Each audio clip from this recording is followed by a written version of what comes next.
নহয়, শ্ৰীকৃষ্ণ আগৰৱালাই কিছুমান খিলঞ্জীয়া যুৱকক বিপথে পৰিচালিত কৰি আমাৰ ওচৰলৈ পঠিয়াইছিলে। কিন্তু আমি কৈছোঁ যে সেই খিলঞ্জীয়া মানুহখিনিক PF দিব লাগিব, আৰু PF দিলে এতিয়ালৈকে PF দিয়া নাই। যদি PF দিয়ে তেতিয়া ব্লেক লিষ্টেড কৰিব নালাগে, কিন্তু ভটিয়াৰ পৰা মানুহখিনিক ক্ষতিপূৰণটো দিব লাগিব। এতিয়া আপোনালোকৰ আন্দোলনটো কি হৈছে? আন্দোলন চলিব, আন্দোলন ইয়াৰ বিৰুদ্ধে চলিব, তীব্ৰ গতিত চলিব। কিন্তু এই যে মানুহখিনিক ঠগি আছে, PF দিয়া নাই কৰ্মচাৰীখিনিক, কিমান আহিছে?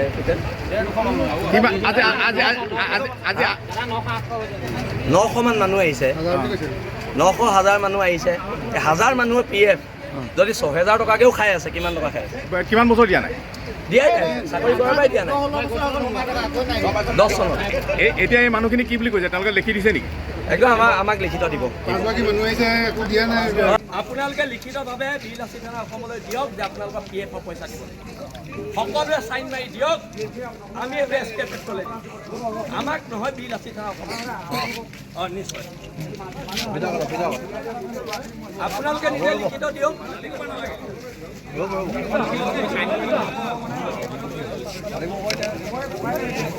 সকলোকে ধন্যবাদ, আৰু পুনৰ এবাৰ সকলোকে জয় আই অসম, জয় আই অসম। আৰু আমি কেতিয়াও শ্ৰীকৃষ্ণ আগৰৱালাৰ নিচিনা অনা অসমীয়াৰ তলত আমি নেথাকো। আপোনালোকে আত্মসন্মানেৰে কাম কৰক, আত্মসন্মানে ভাগ কৰি শ্ৰীকৃষ্ণ আগৰৱালাক গোলামী কৰি লগতে এজন অসমীয়া একদম। গতিকে লৈ আমি এইটো নাভাবিব আজি আহিছোঁ বাধ্যতামূলক যে আমি শংকাত ভুগিছোঁ এমপ্লয়ী হোৱাৰ লগতে এজন অসমীয়া হিচাপে, কাৰণ মোৰ এটা চাকৰি আছে একদম লগতে।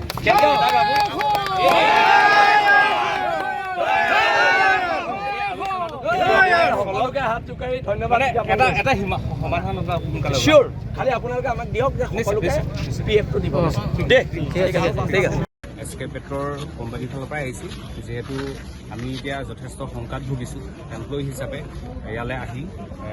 যিহেতু যিটো পৰিস্থিতি দেখিছোঁ যে কালিলৈ হয়তো যদি আমাৰ কোম্পানীটো কিবা এটা ব্লেকলিষ্টলৈ যায়গৈ বা তেনেকুৱা এটা পৰিস্থিতি হ'বলৈ হয়, তেতিয়া আমাৰ পৰিয়াল, এটা পৰিয়াল নহয়, মোৰ লগত মোৰ ফেমিলিটো জড়িত আছে। এতিয়া আজি হাজাৰ ল'ৰা আহিছে এমপ্লয়ী, আমাৰ কোম্পানীটো এমপ্লয়ী আহিছে। কিমান আছে? আমাৰ ইয়াত 1000ৰ ওপৰত আছে। হয়, টোটেল এমপ্লয়ী কিমান? টোটেল এমপ্লয়ী আমাৰ 1300 মান হ'ব। গতিকে এই 1300 এমপ্লয়ী আমি শংকাত ভুগিছোঁ। সেইকাৰণে আমি আজি ওলাই আহিছোঁ ইয়াত যিহেতু আমাৰ বিলাসীৰ লগত আমি এইটো নহয় যে আমি ইয়াত আলোচনাত বহিছোঁ, তেওঁলোকৰ এটা আমি অনুৰোধ কৰিবলৈ আহিছোঁ, ৰিকুৱেষ্ট এটা কৰিব আহিছোঁ, যাতে যি তেওঁলোকৰ দাবী আছে বা যিখিনি তেওঁলোকৰ আলোচনা আছে, সেইখিনি আলোচনাৰ মাজে সোনকালে আলোচনাটো হওক আমাৰ কোম্পানীৰ লগত, আৰু ইয়াৰ এটা সঠিক সিদ্ধান্ত তেখেতলোকে লয় যাতে। তেখেতলোকে আমাৰ এটা পজিটিভে দিছে বাৰু, দিছে। আমিও আশা কৰিছোঁ আমাৰ ফালৰ পৰা আমি তেওঁলোকক যিমান পাৰোঁ আমি ছাপোৰ্ট কৰি যাম।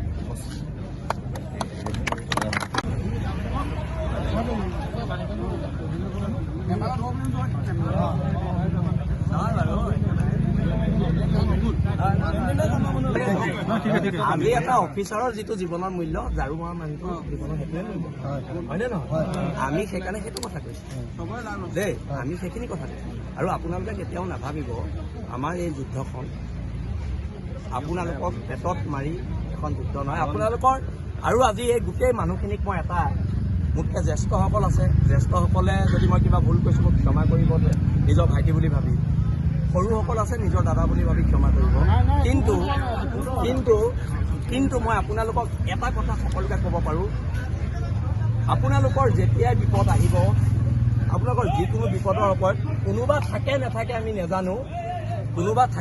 নাজানো, বীৰ লাচিত সেনা নামৰ এই শক্তিটো সদায় আপোনালোকৰ পিছত।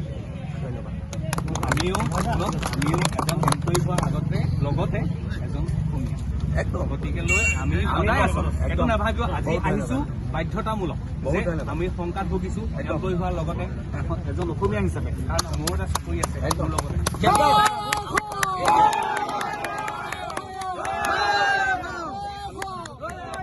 যিকোনো খবৰৰ বাবে যোগাযোগ কৰক 7099017330 লগতে 7099017110 নম্বৰত।